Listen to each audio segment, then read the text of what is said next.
BJP और JJP का समझौता है, लेकिन जब भी बीजेपी का या जेजेपी की जो मीटिंगें होती हैं उसमें बीजेपी का वर्कर वहां नहीं दिखाई देता और जेजेपी का वर्कर बीजेपी वालों में नहीं दिखाई देता। जो धरातल को लोग कहते हैं संगठन समझौता था लेकिन संगठित नहीं दिखाई दे रहे धरातल में। बड़ौदा उपचुनाव की बात कर रहे हैं। देखिए, जब तालमेल के साथ आगे बढ़ेंगे समन्वय की रणनीति के साथ तो निश्चित रूप से आपको साथ दिखाएगा। आज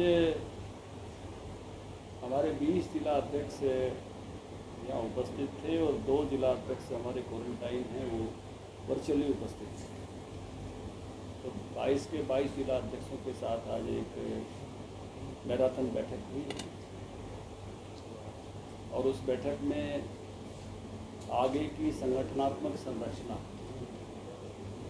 जो जिलों के लेवल पर बननी है और जो मंडलों के स्तर पर बननी है उसके बारे में उनको अवगत कराया गया है और उसके बारे में जो भी किस प्रकार का दृष्टिकोण होना चाहिए, किस तरह से हमारा काम सर्वस्पर्शी हो, सभी क्षेत्रों को कवर करने वाला हो, सभी वर्गों के लोग जुड़ें, काम का व्याप कैसे बढ़े, ऐसे सामान्य जो सूचनाएं हैं संगठनात्मक संरचना की, एक विषय उस पर ये किया गया है। दूसरा, किस प्रकार से उनका विजन क्या है, सबका विजन सुना गया है अपने अपने ज़िले में काम को बढ़ाने के लिए।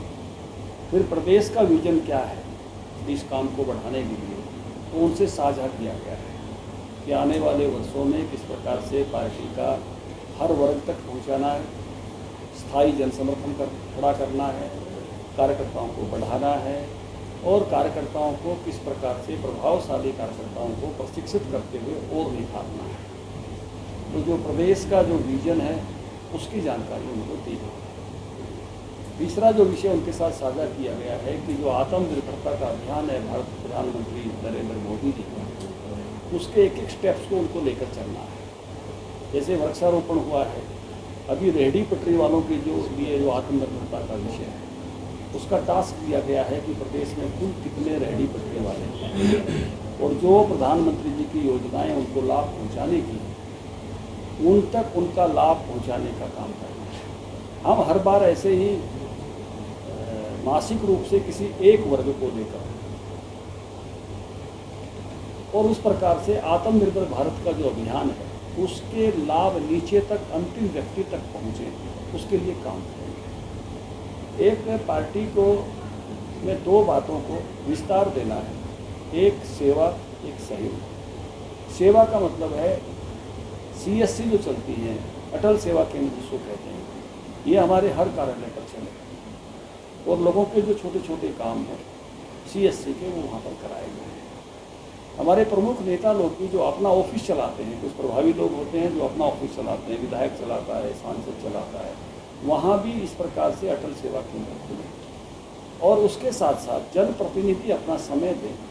इससे जो अटल सेवा केंद्र के अतिरिक्त काम हैं, राज्य सरकार से हैं, केंद्र सरकार से हैं, तो उनका सहयोग करें, तो उनका समय निश्चित हो कि फलां सांसद इस समय यहाँ मिलेंगे, इस तारीख को इस बार फलां विधायक यहाँ मिलेंगे, उनके बैठने का समय कार्यकाल सब निश्चित हो। सेवा और सहयोग, politics not only for politics, politics for social service, समाज के कल्याण के लिए राजनीति। इसी प्रकार से जिससे जो एक मोदी जी के लिए एक वाक्य बना, मोदी है तो मुमकिन है, और ये वाक्य इसलिए बना कि 370 खत्म हुई, राम मंदिर बना, 3 तलाक वाला विषय ठीक हुआ, बहुत सारी चीज़ें उन्होंने ऐसी की जो वर्षों से अटकी हुई थी, तो लोगों ने एक वाक्य दिया, मोदी है तो मुमकिन है। तो बीजेपी है तो उपलब्ध है, हमारे कार्यकर्ता लोगों की सेवा के लिए उपलब्ध है, इसको सार्थक करें। जैसे कोरोना काल में बहुत तरह की सेवाएं की, चाहे भोजन की है, चाहे राशन की है, चाहे बाकी व्यवस्थाएं करने की है, ऐसे ही हर समय बीजेपी का कार्यकर्ता सेवा भाव के रूप में लोगों के साथ उपलब्ध रहे।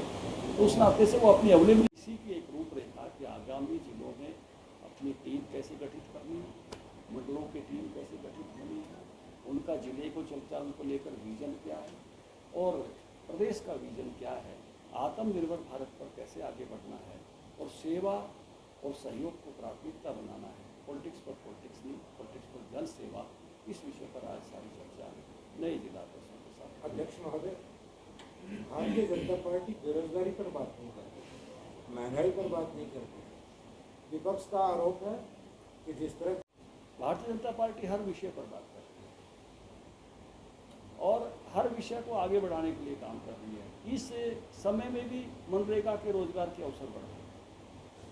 इस समय भी अनाज की उपलब्धता 80 करोड़ लोगों तक पहुंचाई है। एक भी व्यक्ति की शिकायत 130 करोड़ के देश की आबादी में नहीं आ रही कि कोई भूखा सो रहा हो। देश के खाद्यान्नों के भंडार जनता के लिए खोल दिए गए। सबके लिए अपने स्थानीय स्तर पर रोजगार उत्पन्न किया जा रहा है और आत्मनिर्भर भारत के लिए जिस प्रकार से हाथ बढ़ाया है प्रधानमंत्री ने, 1 लाख करोड़ किसानों के लिए इतना चीज़ खड़ा करने के लिए भी दिया है। 2-2 हज़ार की किस्तें हमारे सामने अभी एक सप्ताह पहले जो है 8.5 करोड़ किसानों को 17,000 करोड़ रुपया 2-2 हज़ार रुपये सीधे उनके खाते में दिया है। जो इस तरह की बातें करते हैं उनके ज़माने के तो भाषण ये हैं उन प्रधानमंत्रियों के कि 1 रुपया भेजते हैं तो 15 पैसे पहुँचते हैं, अब 2,000 भेजते हैं तो 2,000 पहुँचते हैं, डायरेक्ट अकाउंट में जाता है। तो देश बहुत बदला है और अच्छा हो रहा है। अच्छा, आप तो कृषि मंत्री रहे हैं, आपने आत्मनिर्भर भारत की बात की है और प्रधानमंत्री मोदी का आह्वान है। भारत में सबसे बड़ी समस्या है मार्केटिंग की। प्रोडक्शन यहाँ होता है, चाहे आप कृषि उत्पाद को लेकर देखें या दूसरे उपकरण को लेकर देखें, जो उत्पादक है वो मार्केटिंग में मार खा जाता है। सरकार की क्या रणनीति है? अगर आत्मनिर्भर भारत की तरफ अग्रसर होता है आज का युवा और प्रोडक्शन देता है, तो क्या मार्केटिंग की ऐसी कोई ठोस व्यवस्था की है? मैं आपका धन्यवाद करूंगा, आपने जो सवाल मेरे से पूछा, बिग थैंक यू इस सवाल के लिए, क्योंकि सबसे बड़ा काम इन दिनों में यही मिला है। किसान को 1 नेशन 1 मार्केट। पहले किसान अपनी अपनी मंडी से बना हुआ, कोई 100 गांव की मंडी थी, कोई 200 गांव की मंडी थी, 208 मार्केटिंग यार्ड थे, कोई ना कोई मंडी से बना हुआ था। अब पूरा देश और पूरा देश एक बाजार, 1 नेशन 1 मार्केट ये किया है। किसानों को अपना उत्पाद खुद बेचने की स्वतंत्रता दे दी गई है। अब 2 अंतर समझ लीजिए, किसान अपना सामान अगर मंडी में लेके आता है तो वहाँ अपना भाव वो नहीं लगाता, मंडी में बाकी लोग लगाते हैं, लेकिन उसी सामान को जब वो सड़क के किनारे अपने ट्रॉली में रख के बेचता है तो भाव वो बताता है, भाव वो निर्धारित करता है। इसी को डायरेक्ट मार्केटिंग कहते हैं। अगर कोई रिलायंस वाला, कोई बिग बाजार वाला, कोई फ्लिपकार्ट वाला मेरे खेत पे आके कहता है तुम्हारी 2 एकड़ की गाजर मैं दे दूँगा, तो भाव मैं तय करता हूँ किस भाव पे दूँगा। कोई कहता है कि मैं तुम्हारे 3 एकड़ के टमाटर दे दूँगा, कोई कहता है अमरूद का बाग मुझे दे दो, आपके अमरूद में दे दूँगा। तो डायरेक्ट मार्केटिंग करके पूरे देश का ये रास्ता प्रधानमंत्री जी ने खोला है। ये किसानों की आर्थिक आज़ादी का रास्ता है। मैं आह्वान करना चाहूँगा किसानों के युवा पुत्र इस एग्री बिजनेस में आगे आए और अपने उत्पादों को खुद बेचने के लिए आगे बढ़ें। इस मामले को लेकर कुछ लोग अफवाह भी फैला रहे हैं, गुमराह कर रहे हैं, कह रहे हैं कि इस रास्ते पर आगे बढ़े तो मंडी बंद हो जाएगी, एमएसपी नहीं मिलेगा। मैं आपके सामने मीडिया के माध्यम से डंके की चोट पर बता रहा हूँ, इस देश की मंडियाँ यूँ ही चलेंगी और इसमें एमएसपी यूँ ही रहेगा। सारी सरकारी खरीद मंडियों में होगी। क्यों? क्योंकि अभी मुझे भी मालूम है, सरकार को भी मालूम है कि डायरेक्ट मार्केटिंग पर 1% भी नहीं जाने वाला, परंपरागत तरीके पर बड़ी संख्या रहने वाली है। इसलिए वो पुराने सिस्टम यूँ ही रहेंगे। ये एक रेल मान लो दिल्ली जाती है तो एक नई बस और शुरू की गई है। डायरेक्ट मार्केटिंग का विषय इतना ही है, लेकिन इससे एक अपॉर्चुनिटी भी है। 1 नेशन 1 मार्केट इसमें बनाया गया है और किसान कहीं भी जाकर अपना, जैसे रोहतक में मान लो साबुन बहुत बनता है तो साबुन बनाने वाले कहीं भी बेचते हैं, तो अब यहाँ अनाज उत्पन्न करने वाले, सब्जी उत्पन्न करने वाले भी कहीं भी बेच सकते हैं। रोहतक की रेवड़ी कहीं भी बेची जा सकती है, तो रोहतक के कृषि उत्पाद भी कहीं भी बेचे जा सकते हैं। सर, झज्जर और रोहतक में जल भराव की काफ़ी स्थिति है, आप इस एरिए के हैं, तो किसान काफ़ी परेशान हैं। देखिए, संयोग ऐसा है कि हम हमारी आकृति एक कटोरे जैसी है इस इलाके में। पूरे हरियाणा का अगर नक्शा देखेंगे तो हमारा कलानौर का, बेरी का, दादरी का थोड़ा इलाका है, झज्जर का इलाका है जहाँ जल भराव होता है।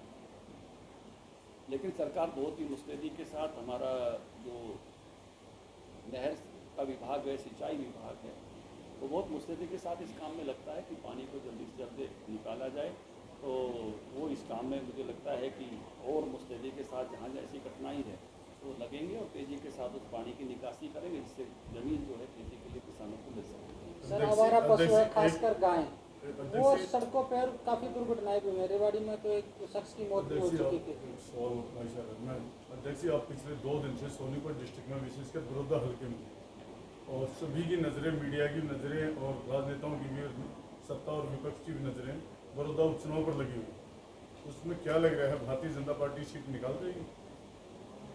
देखिए, एक मौका हमको मिला था जीत में, सीट लोकदल के पास थी, चैलेंज लोकदल के लिए था, हमको एक अवसर मिला, हमने उसको उपलब्धि में बदला। ऐसे ही अब ये सीट कांग्रेस के पास थी, श्री कृष्ण हुड्डा विधायक थे, भूपेंद्र सिंह हुड्डा जी के बड़े नज़दीक, उनके लिए चैलेंज है।